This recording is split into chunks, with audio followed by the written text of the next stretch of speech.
Olá, estamos começando o nosso Ponto de Vista aqui na TV Câmara Campinas e o assunto de hoje é a pirataria na moda. E para conversar com a gente sobre o assunto, nós convidamos o empresário Marcelo Brandão. Seja bem-vindo, Marcelo. Olá, tudo bem com vocês? Muito obrigado pelo convite, vai ser um prazer discutir um assunto tão importante, né, nos mundos atuais. Exatamente, né? O ato de consumir produtos falsificados, embora pareça uma alternativa acessível para um país onde o dinheiro vem se desvalorizando, traz consigo aí uma série de consequências negativas que vão além do prejuízo financeiro das marcas originais, né? Marcelo, no seu ponto de vista, como a pirataria, ela afeta, vamos colocar aí primeiro o consumidor? Bia, vamos pensar, eu sempre falo que a gente tem que usar de uma linha comparativa, né? Imagine que o consumidor, quando ele vai para uma determinada loja, um estabelecimento comercial, ele vai em busca de atender uma necessidade dele. Esse é o primeiro ponto. Ele quer, é algo que ele deseja ter, né? E você sempre preza por alguns valores, qualidade, durabilidade, né? Se esse produto realmente vai atender a sua expectativa. Então, quando o consumidor vai numa loja e que ele compra um produto, tendo a sensação de que está fazendo um ótimo negócio, porque ele associou aquela marca à qualidade e ao seu desejo, ao aspecto visual, de design, e quando ele chega em casa e com o passar do tempo, ele vê que aquele produto desbotou, que caiu um botão, que deu uma alergia porque foi usada uma determinada tintura que provoca uma alergia que não passou por controle de qualidade. Então imagina a decepção desse cliente, né? Dessa pessoa que teve até lá. Então, fora o ônus de se sentir enganado, ele ainda corre o risco de questões de saúde mesmo, como eu falei. Pode ser um produto que realmente interfira de alguma maneira na saúde dele. Muito bem, mas a pessoa que busca um produto, né, pirata, ela sabe que está comprando um produto que não é original, você concorda? Não sempre, né? Por quê? Porque às vezes essa pessoa que praticou a pirataria, ele induz o consumidor ao erro e ele compra enganado. Quantos de nós, não, por exemplo, não já passamos pela internet e vimos, ou, por exemplo, recebe pelo Instagram uma oferta de loja sensacional, maravilhosa, que está dando um desconto de 70%, 80%, e você fala, poxa, agora é minha hora de realizar esse sonho, agora é minha hora de realizar, de comprar aquela bolsa que eu tanto queria, de comprar aquele cosmético que eu tanto queria, eu vou comprar agora. E ele vai lá e compra, e se depara com um produto que muitas vezes é muito próximo do original, que é um detalhe ou outro que um leigo não consegue perceber. Precisa um técnico no assunto para poder mostrar a diferença dos dois. Então existe sim o consumidor desavisado, aquele que realmente foi enganado, e existe aquele que sim, que ele tem o objeto de desejo, ele não tem condição de comprar o original e se sujeita a comprar o produto falsificado. Existem os dois casos. Muito bem. Agora, nós falamos do impacto, né, do produto falsificado ou da pirataria para o consumidor, né? Agora, qual o impacto, no seu ponto de vista, a avaliação que você faz desse impacto do produto pirata, da pirataria? Daqui a pouquinho a gente fala especificamente da moda, mas vamos falar geral, né? A pirataria, qual que é o impacto para a economia do Brasil? Como é que você avalia isso? Esse é um problema mundial, né? A pirataria é um problema mundial que sustenta, inclusive, o tráfico de pessoas, a mão de obra escrava. Então, o assunto é extremamente abrangente, né? Ela não se resume no nosso país, isso acontece no mundo inteiro. Mas vamos trazer para o Brasil, né? A gente já tem uma dificuldade muito grande, né, de ter produtos com a nossa identidade, com a nossa marca, com tudo isso, e você gerar receita, empregos, né? Então, somado ao fato de você estar cometendo um crime, porque comete o crime não só quem copia, mas aquele que compra também, né? Então, somado a isso, você está tirando do país, né, impostos que poderiam ser revertidos dentro do próprio país. Você pode gerar novos empregos, você pode, esses impostos podem ser usados para o benefício social, enfim, mas principalmente essa questão de empregabilidade, né? Você tira daquele produto original que tem uma produção X, ele poderia ter essa produção vezes 2, se não tivesse tanto produto pirata, e ele não consegue produzir tanto porque o mercado copia demais os seus produtos, e aí ele é penalizado, e aí ele não gera emprego, ele não gera renda para outras pessoas, enfim.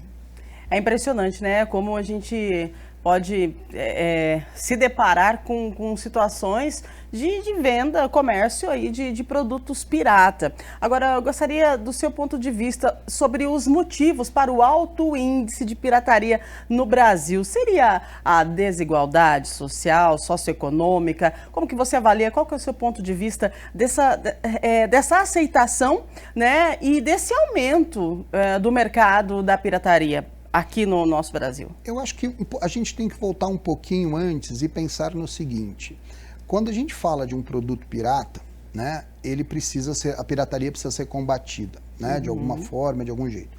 E como é que eu consigo combater a pirataria? Eu preciso provar que aquilo é meu, que o original é o meu.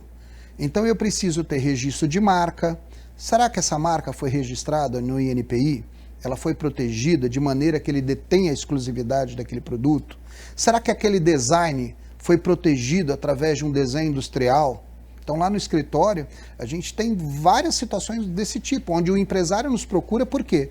Porque ele não quer ter a marca dele copiada, ele não quer ter o design daquele produto copiado, ele não quer aquela estampa copiada, um personagem que ele criou. Então, o primeiro passo para combater a pirataria é você ter condições de brigar contra ela. E aí o caminho mais adequado é fazer a proteção disso. É você ter a proteção para quando isso acontecer você possa fazer jus aos seus direitos. Eu brinco que o registro de uma marca ou uma patente, né, um desenho industrial, é como se fosse uma escritura de um imóvel. Vamos imaginar que você foi lá, alugou uma casa para um cidadão, o imóvel é seu, você alugou para ele por um determinado período e ele deixou de pagar aluguel. Né? O que você faz? A casa é sua, você não pode tirar ele lá a tapa, né? Você vai ter que entrar com uma ação na justiça, provar que a casa é sua e falar, olha, ele está indevidamente num imóvel que é meu, e não está pagando aluguel por isso, e eu quero que ele tira. E o registro desses, junto a esses órgãos, INPI ou Fundação Biblioteca Nacional, é que atesta que aquele direito é seu. Então você consegue fazer jus àquilo. Né? Eu entro na justiça, olha, eu estou sabendo que lá no centro tem um monte de produto copiado com a minha marca. O que eu faço? Eu vou procurar o escritório de advocacia, vou entrar com uma ação judicial, né? Posso até pedir uma liminar antecipada para ter uma busca e apreensão, porque eu estou tendo um prejuízo, porque estão usando indevidamente a minha marca, ou a minha patente, ou o meu desenho industrial, ou o meu direito autoral. Então, este é um caminho. Eu preciso primeiro ter a legalidade, eu preciso provar que aquilo é meu. Sobre a questão de desigualdade social, eu acho que implica diretamente, por quê? Porque o que é você não compra um produto falsificado de algo que você não deseja. Ninguém vai falsificar uma marca que não é conhecida, ninguém vai falsificar uma bolsa, o design de uma bolsa que não é objeto de desejo. Então, como aquilo está muito distante daquela pessoa, é lógico que ela quer ter, né? Mas aí eu acho que antes da desigualdade social vem a cultural. Ou seja, a gente precisa ter valores dentro das nossas escolas, e esse é o meu ponto de vista, né? Dentro das nossas escolas, onde não basta querer ter, não basta ter o desejo de ter, mas como eu vou fazer para ter aquilo? Como eu vou fazer para realizar os meus sonhos? Senão é muito fácil a gente ir burlando a vida, né? Ah, eu não consigo ter o ótimo porque eu não tenho condição, mas eu tenho o pirata. E vai tocando a vida. E você imagina se você fizer isso a vida inteira. Né? A gente não estaríamos, eu aqui, nessa condição, e nem você, se a gente aceitasse o que fosse mais fácil. Porque a vida é imposta de facilidade o tempo inteiro. e sobressaem aqueles que enfrentam as dificuldades para realizar os seus sonhos. Então eu acredito sim que a desigualdade social provoca isso, mas também tem a questão cultural, né, de você, dentro das escolas, começar a entender o que é seu. Lembra daquela coisa? Devolve a caneta do colega, a borracha. Né? Não é seu. Sim. Então, quando você comprou um produto pirata, você está comprando algo que você sabe que está errado. É ilegal, é imoral. Né? E é ruim você ter essa sensação. Imagina você estar com um produto que você olha, né? Você pode até enganar os seus colegas, mas e você? Você consegue se enganar? Né? Né? Verdade, verdade. Agora, você fala tanto assim sobre, vamos lá, vamos criar uma cultura diferente da que nós temos, né? Vamos colocar uma aspas aí, porque as pessoas, tá lá, tá mais barato, eu vou comprar o pirata mesmo. A gente sabe que, né, infelizmente, vamos colocar uma aspas, é um pouco natural no dia a dia das pessoas. É só a gente ir lá para São Paulo, vai para 25, aquilo lá é um formigueiro. E 99,9% dos produtos que tem lá são produtos que não são produtos originais, né? Como, no seu ponto de vista, já que você debate, né, essa tese, como que seria capaz de darmos conta de colocar na cabeça da população, das pessoas que frequentam esse tipo de comércio, que não é bom nem para ela, nem para a economia do país, adquirir um produto pirata? Eu penso da seguinte maneira: nós tem algumas necessidades que a gente não sabe que existe, e a gente depois, você consegue viver hoje sem um smartphone, foi uma necessidade que foi colocada e você está com ele hoje. Exato. Lembra do cinto de segurança? Uau, lembro. Né? Então, o cinto de segurança, ninguém andava com cinto, não era uma necessidade, mas foi imposto. Exato. E aí, começou, além de ser imposto, foi colocada uma fiscalização. Né? Não quer dizer, olha, se você não andar com cinto, você coloca não só em risco a sua vida, mas a vida de outras pessoas. Sim. Né? E se você não se cuidar, você ainda paga uma multa, né, por conta disso. Eu acho que o combate à pirataria é por aí. Primeiro, de educar. Olha, por que é tão importante usar o cinto? Olha, é importante usar o cinto porque ele preserva a sua vida, ele preserva a vida do outro, né? Você pode evitar um acidente mais... Então, com a pirataria é a mesma coisa. Por que não comprar um produto pirata? Mostrar exemplos de produto pirata que são comprados e que desmancham na mão da pessoa, de produtos piratas que às vezes levam a pessoa para o hospital. Né, uma determinada maquiagem que a pessoa comprou achando que era original e foi parar no hospital porque teve uma reação alérgica muito forte, porque ali não passou por nenhum tratamento. Então, quando você tem esse envolvimento entre educar e depois fiscalizar, aí você cria uma consciência coletiva. Eu acho que esse é um caminho. Muito bem. Olha, a busca dos produtos falsificados está ligada também à necessidade de pertencimento por parte de muitos consumidores. No seu ponto de vista, Marcelo, o consumo de produtos piratas é mais aceitável e comum entre os jovens? Como que você definiria as pessoas que mais utilizam esse tipo de produtos por faixa etária? Assim? Você acredita que são mais jovens que têm ali aquela busca por algo que precisa ter e aí acaba entrando nesse mercado? Eu acho que sim, tá? É aquilo que a gente falou antes, né? A gente estava falando sobre a desigualdade e o objeto de desejo. E geralmente esse desejo é muito aflorado nessa faixa etária, né? Entre os 16 aos 24, 25 anos. O desejo de ter, de pertencer. E aí eu volto de novo na questão cultural. A gente precisa ter um trabalho de base, né? Onde ter coisas não quer dizer ser pessoa, né? Por isso que eu volto na questão cultural. Eu acho que a gente precisa querer, sim, consumir produtos de boa qualidade. Eu quero um bom tênis, eu quero uma camisa da marca X, mas eu vou trabalhar bastante para me comprar aquela que é original. Eu quero ter aquilo, eu quero ter o que aquele cara usa, mas eu vou progredir, eu vou estudar bastante, eu vou investir na minha carreira para que eu possa ter aquilo. Você tem que realizar os seus desejos e sonhos. mas você não pode cortar o caminho. Então eu acredito que sim, que tem tudo a ver, está diretamente ligado ao pertencimento. Mas eu acho que o caminho para a gente evitar isso é cultural. É de você ir para um outro caminho, de você trazer a pessoa para a sua essência, para aquilo que realmente importa e mostrar que ela pode realizar todos os sonhos, se ela seguir um caminho correto, direito, honesto. E aí ela vai ter o carro que ela quer, a camisa que ela quer, a calça que ela quer, né? Senão a gente incentiva, por exemplo, a pirataria. Nós podemos incentivar então, olha, para você ter um tênis original, você pode roubar do outro? Você pode assaltar alguém e tirar aquele tênis de alguém? É a mesma coisa. Se você está usando de um ato ilegal para ter alguma coisa, para sentir na condição de pertencimento, né? Eu faço parte disso, eu tenho... não importa se ele é roubado ou não, mas eu tenho. E a pirataria é a mesma coisa. Você só não colocou a arma em alguém, mas você usou de um caminho ilegal para obter aquele produto.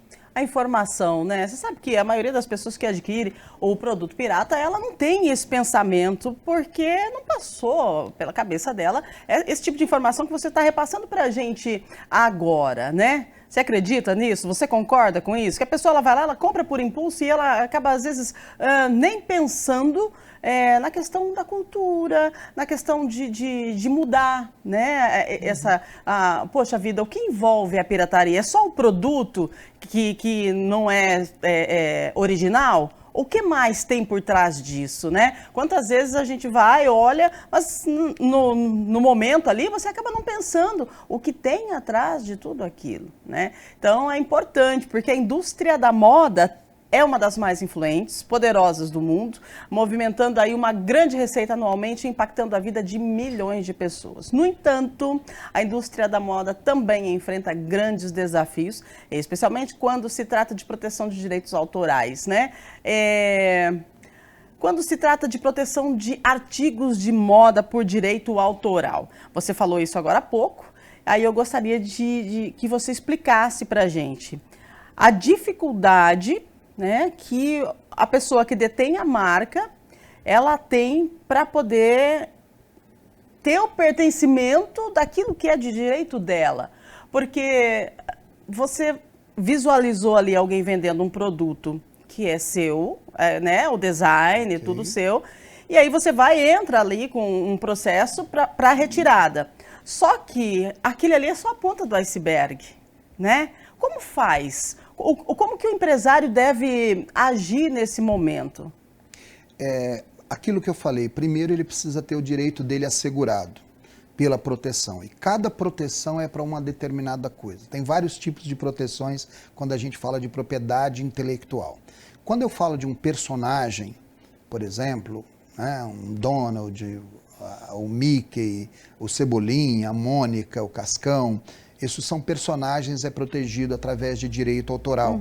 Quando eu falo de um filme, de um enredo, de uma novela, quando eu falo de uma música, de um livro, isso é direito autoral. Sim. Quando eu falo de marcas, eu estou falando de propriedade industrial que é registrado no INPI.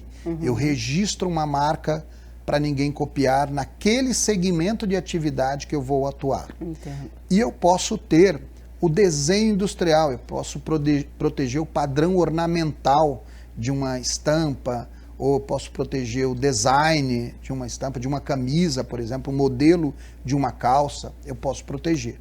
Então, quando o empresário fez esse dever de casa, de ter o seu direito assegurado, aí ele pode fazer jus a esse direito. Então, ele pode ingressar, por exemplo, primeiro ele pode notificar, olha, estou te notificando porque você está você está vendendo um produto que parece com o meu, né, mas não é o original, você está enganando o consumidor, levando o consumidor ao engano, né, iludindo o consumidor, e eu quero que você pare de usar. Então, você manda para ele uma notificação extrajudicial e ele tem um prazo ali para responder, não é nem obrigado, é extrajudicial. Se ele não fizer isso, você pode ingressar com uma ação judicial. Uma ação judicial para que ele pare de usar, pedindo ao juiz, olha, seu juiz, eu sou detentor dessa marca, esse modelo de camisa foi eu que criei, e eu tenho aqui os registros que me conferem esse direito. Então eu quero ingressar com a ação judicial e que o senhor determine que essa pessoa pare de usar essa marca. Bom, então nós falamos sobre os produtos piratas, né, geral. Aí estamos agora abordando a questão da pirataria na moda, né?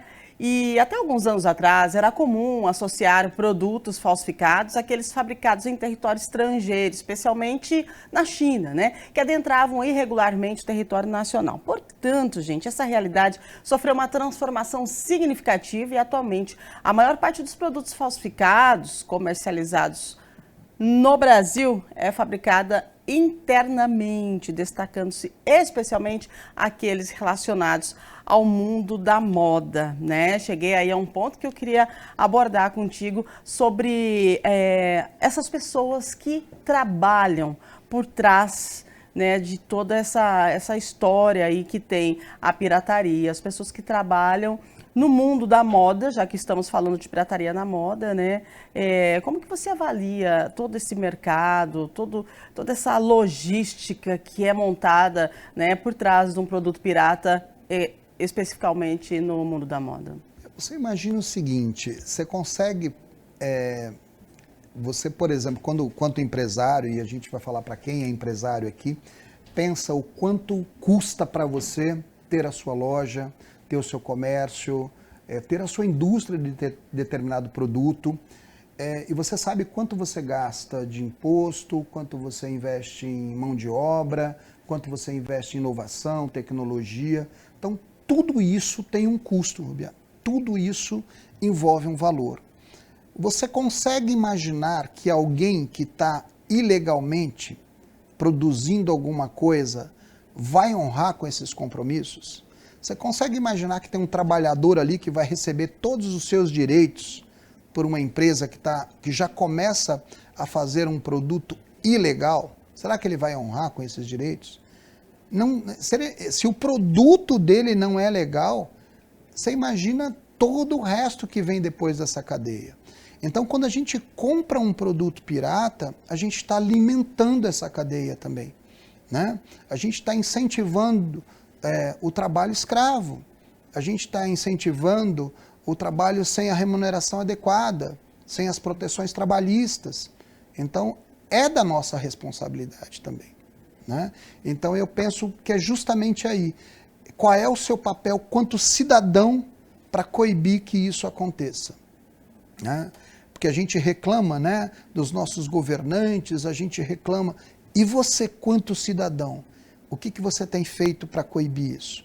Quando você vai e compra um produto, estando certo que ele é pirata. Eu não digo das pessoas desavisadas que foram enganadas, porque acontece muito. Sim. Mas quando você tem essa informação, e você não consegue enxergar que talvez lá tem uma criança de 11, 10 anos trabalhando na colheita de um algodão ou de alguma coisa para fazer uma determinada camiseta, né? Uma mão de obra, uma mãe que está costurando às vezes 16 horas por dia dentro de um local, sem sair, né, desse local para trabalhar. Então, olha a sua responsabilidade.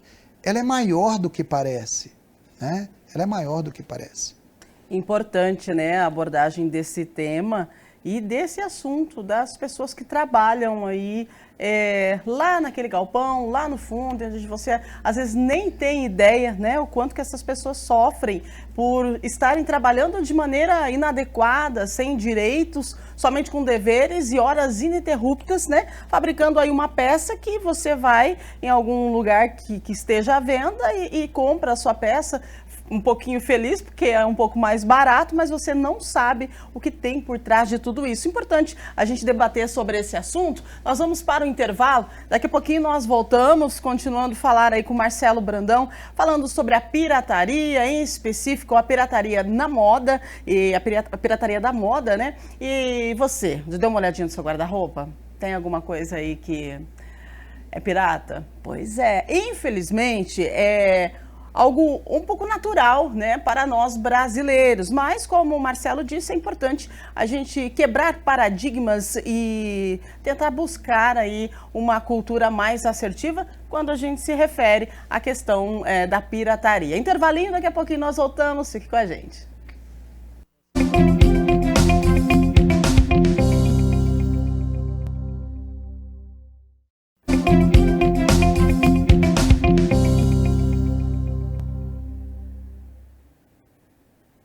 Já estamos de volta com o nosso ponto de vista, recebendo aqui nos estúdios da TV Câmara Campinas, Marcelo Brandão, empresário, conversando com a gente sobre a pirataria, né, no mercado da moda. Enfim, nós estamos falando da pirataria em si, né, porque é algo que se vivencia muito hoje em dia no Brasil. Ô Marcelo, conta pra gente qual que é a diferença entre réplica e pirata, né, produto réplica e produto pirata. A gente pensa que é a mesma coisa, daí quando você ouve, não, esse aqui é réplica, né, mas o que é a réplica? O que é o pirata? Qual que é a diferença disso tudo? Tem até uma falsa sensação de que o réplica é um melhor, né?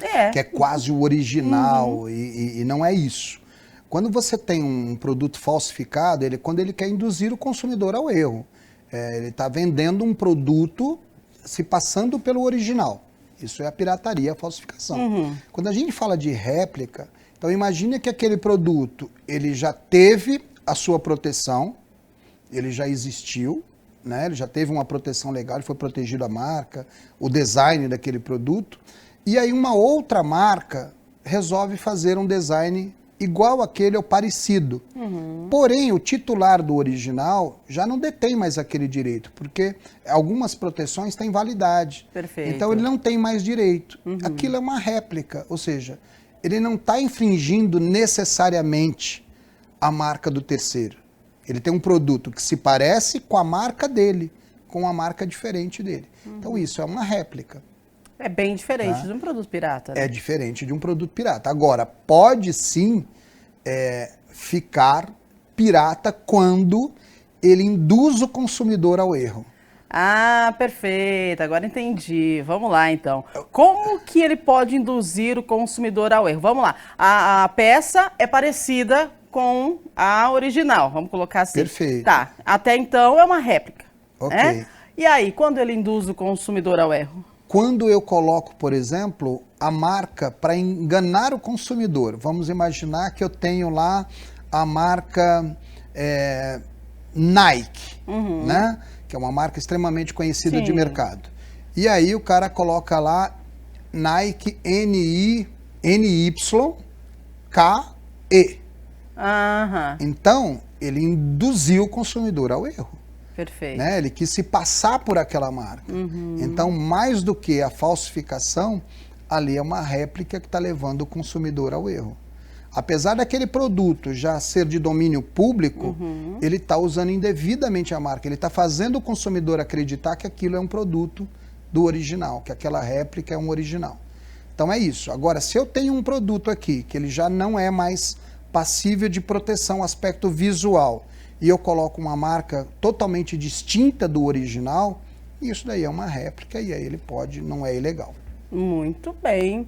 Olha, sobre as marcas, né? Eu acho que a gente deve voltar naquele assunto de como as marcas devem lidar com a pirataria de seus produtos. Você falou para fazer o registro, marcas, patentes. Eu gostaria que você explanasse um pouquinho mais para a gente. Então, a gente estava falando sobre o direito autoral, que protege os personagens. Isso. Não é isso? O Cascão, Cebolinha, Mônica. E aí, isso para filme. Quando a gente fala no segmento de moda, você pode proteger através do desenho industrial. Você protege a estampa, o modelo de uma camisa. Você tem a marca, que também é um registro de propriedade industrial, feito no INPI, onde você protege aquele nome para um determinado segmento de atividade, onde ninguém pode usar aquela expressão que você escolheu para definir produto igual ou parecido ao seu. Então, não é só o igual. Às vezes a pessoa quer pegar carona numa determinada marca. Ah, mas eu não faço confecção, eu faço sapato com essa marca. Poxa, mas espera aí, o consumidor é o mesmo. Ele vai achar que aquele sapato pertence àquela empresa. Então ele leva o consumidor ao erro. Então ele está usando indevidamente a marca de alguém. Tá? Perfeito. E esse é um dos caminhos aí. Então o caminho protege o direito autoral quando se trata de um personagem. Ah, eu vou fazer um personagem para minha loja. Pô, protege o direito autoral. Ah, eu tenho um slogan. Agora o INPI, né, estudando a possibilidade de proteger slogan quanto marca novamente. Então você pode proteger isso associado à sua marca, para identificar.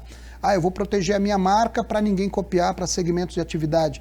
Uma dica bacana, Rubiá, é o seguinte, eu falei que a marca é protegida por segmento de atividade, eu vou dar um exemplo para você entender. Sim. Eu tenho Village Propriedade Industrial, Village Marcas e Patentes. E tem um Village que pode ser um condomínio, por exemplo. As duas são villages. Sim. O condomínio está usando indevidamente a minha marca? E aí? Não. Por quê? Porque ele não confunde o consumidor. O consumidor não vai aqui num condomínio comprar ou buscar prestação de serviço para registro de marca, porque são atividades totalmente distintas, né? Então, é importante que você, empresário, proteja a sua marca para todas as atividades que você possa usar.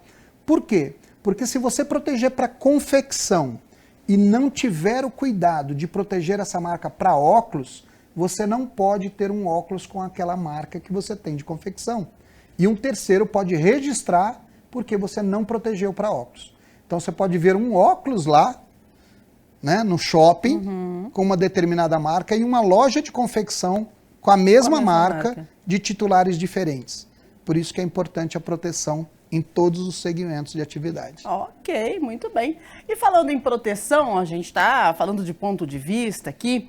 Eu quero perguntar para você qual que é o seu ponto de vista quando você se depara com um shopping a céu aberto com inúmeros produtos de fabricação aí pirata. Qual que é o seu ponto de vista referente a esses shoppings a céu aberto que nós temos no Brasil? É assustador.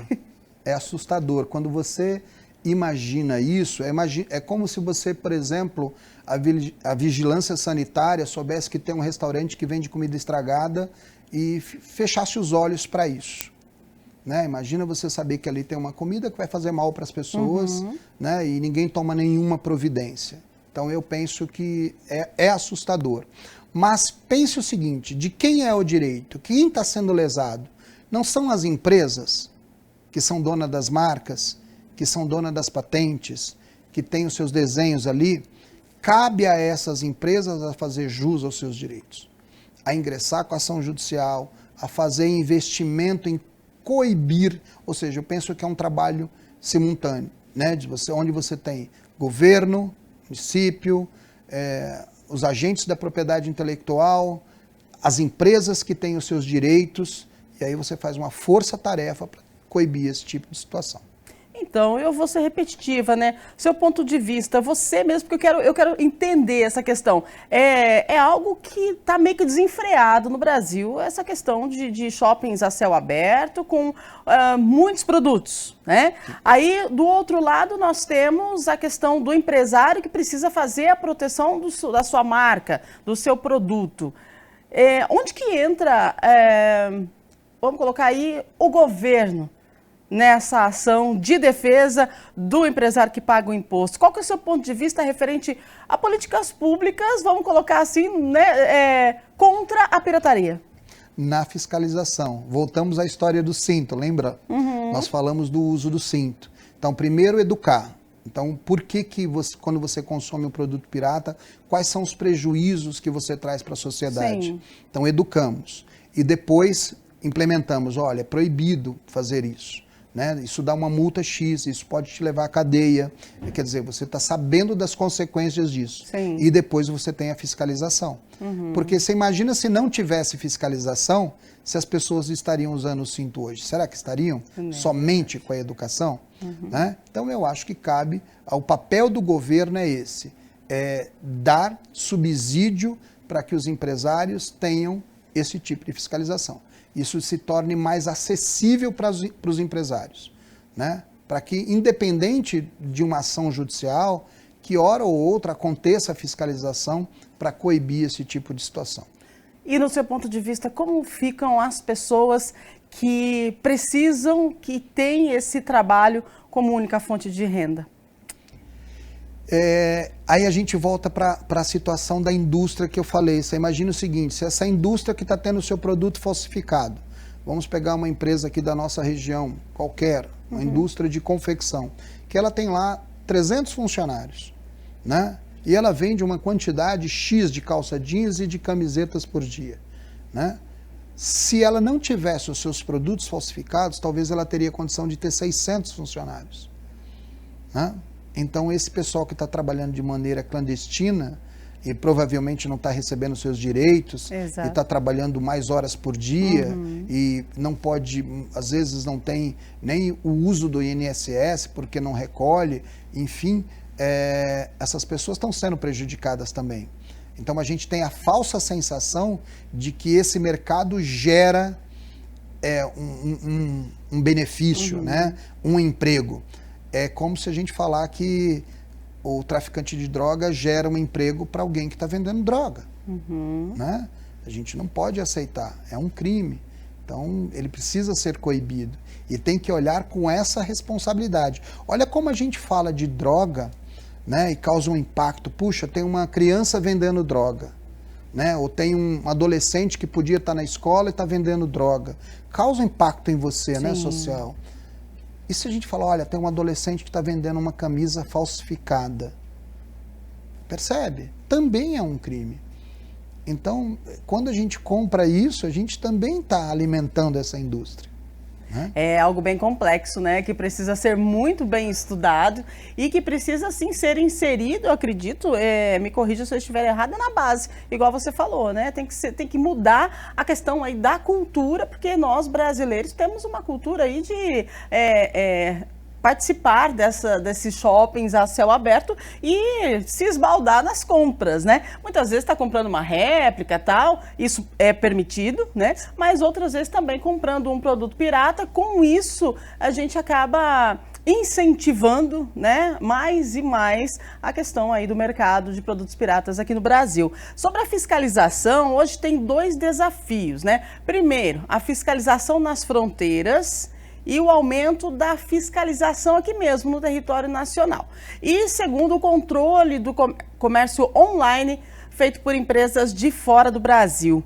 Como é que funciona essa questão do comércio online? Você acredita que, no seu ponto de vista, o comércio online, né, que depois da pandemia ele expandiu tanto, ele tem sim algo a ver com o crescimento da pirataria, do consumo de produtos piratas aqui no Brasil? Eu conheço produto pirata desde sempre, até porque eu morei na região central de São Paulo, né? E sei bem o que era aquilo ali. Desde que eu entendo, existe o produto pirata. Eu acho que a pirataria ela começa muito com a globalização. É quando você consegue permitir a importação de produtos. O que a gente tinha dificuldade de ter, você passa a ter um acesso maior a produtos, ao comércio. E o e-commerce aumenta, né, de maneira substancial. Sim. Isso. Mas está diretamente a questão cultural mesmo, a prática de cultura. Porque assim como você compra na barraquinha da 25, ou como você compra no centro, você compra online. É uma escolha sua. Né?